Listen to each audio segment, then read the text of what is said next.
Halo guys, apa kabar? Oke, Sir mau nanya nih, pernah nggak sih kalian pergi ke supermarket melihat orang membawa troli?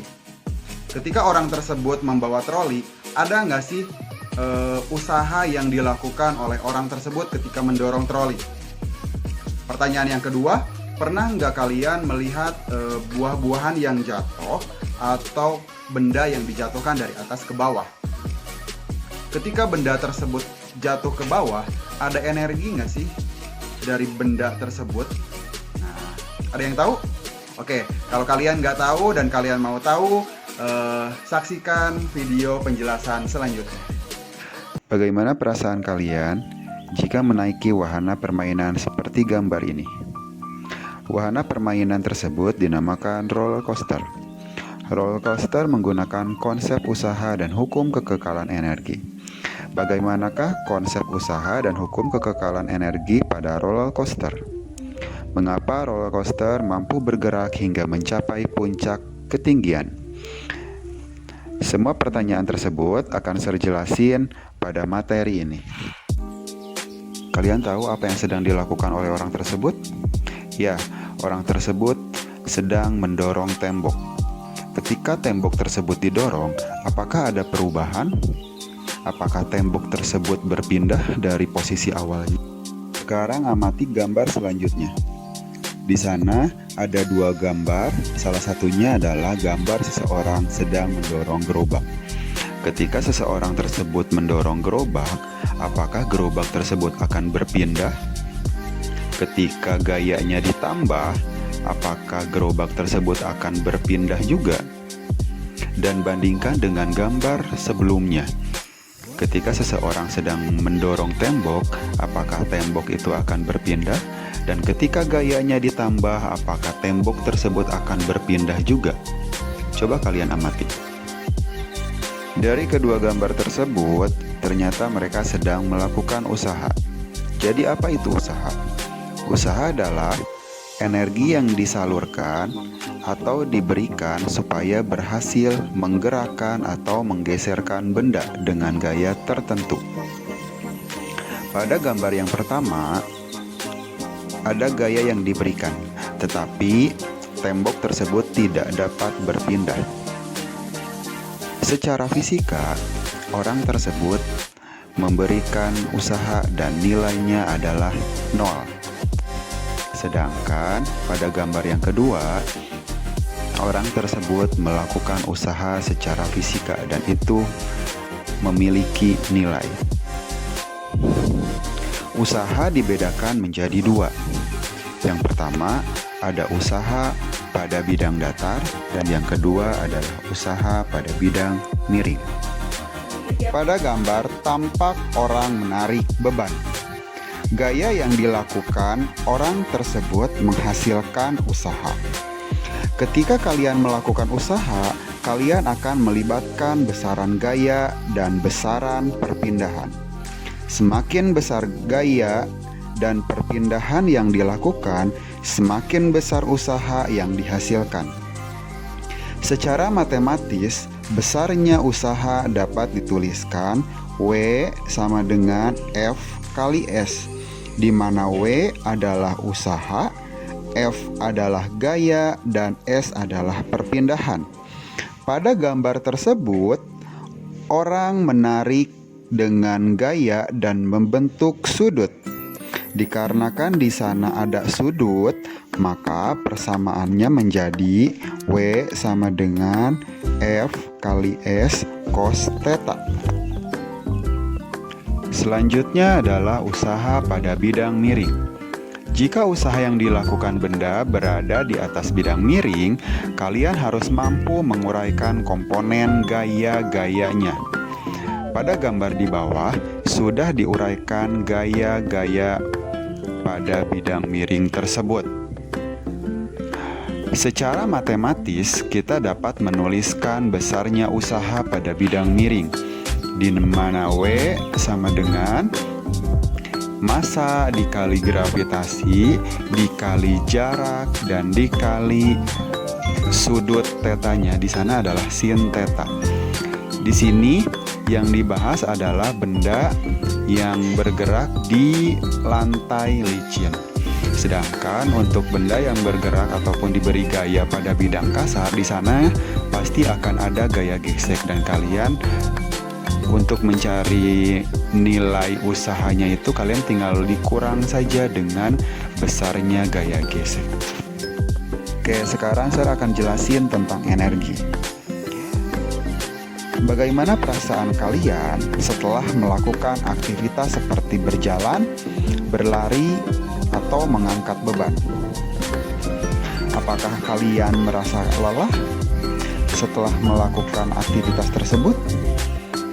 Perasaan lelah yang kalian rasa itu menandakan bahwa energi kalian mulai berkurang. Energi dapat diartikan sebagai kemampuan untuk melakukan usaha. Dalam kehidupan ini terdapat berbagai contoh energi. Berdasarkan sumbernya, energi dibagi menjadi berbagai macam. Yang pertama ada energi cahaya matahari, yang kedua ada energi angin, yang ketiga ada energi air, dan yang keempat energi listrik, selanjutnya ada energi nuklir. Selain berbagai energi yang tadi, secara umum energi dibedakan menjadi dua, yaitu energi kinetik dan energi potensial. Yang akan kita bahas sekarang adalah energi kinetik dan energi potensial. Yang pertama, saya akan jelasin tentang energi kinetik. Energi kinetik adalah energi yang dimiliki benda pada saat bergerak.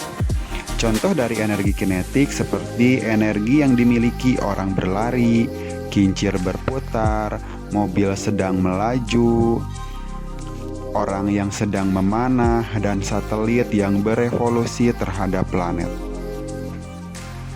Besarnya energi kinetik dapat dituliskan secara matematis, di mana EK sama dengan 1/2 mv², di mana EK adalah besarnya energi kinetik, satuannya Joule, M itu adalah massa, satuannya kilogram, dan V adalah kecepatan benda.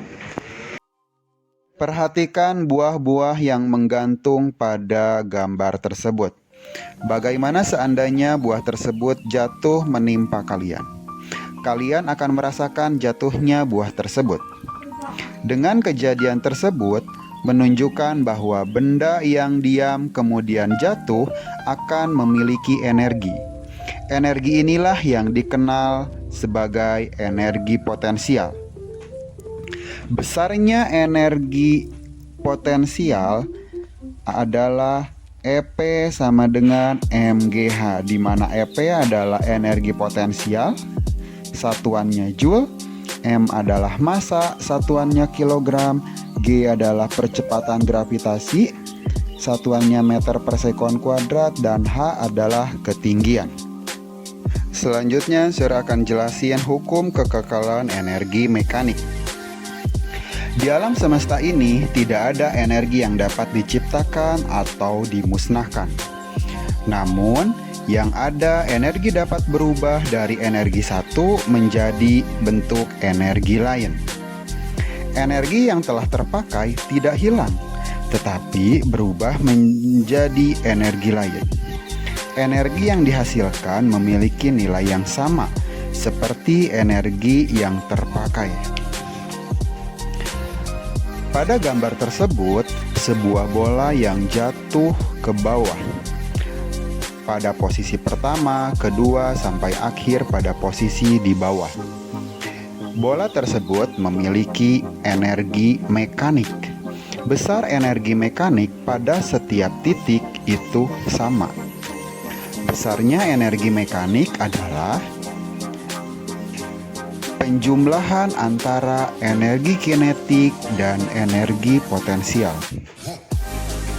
Persamaan di atas berlaku jika tidak ada gaya tak konservatif yang bekerja pada benda.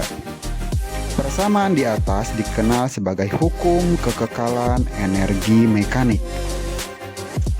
Pada kedudukan awal, kelajuan benda bernilai 0. Ini benda ketika berada di atas. Sementara itu, energi potensial pada kedudukan awal akan bernilai maksimum. Hal ini disebabkan benda pada ketinggian maksimum, nilai energi mekanik sama dengan energi potensial. Pada keadaan selanjutnya, pada titik B atau titik yang tengah, ketika benda terjatuh, nilai energi potensial berkurang, sedangkan energi kinetik bertambah. Jika benda telah menempuh setengah perjalanan, nilai energi potensial sama dengan nilai energi kinetik. Selanjutnya, pada saat benda menyentuh tanah, ketinggian benda dari permukaan tanah sama dengan 0. Maka, energi potensial bernilai 0. Energi potensial berubah menjadi energi kinetik, sehingga energi kinetik bernilai maksimum.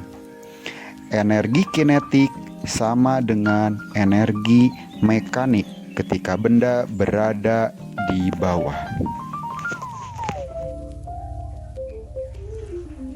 Sudah paham kan dengan apa yang saya jelasin barusan? Oke, sekarang waktunya kalian isi soal-soal yang berkaitan dengan usaha dan energi. Di bawah saya cantumkan link, silakan link tersebut kalian klik dan kalian isi. Oke, bye-bye.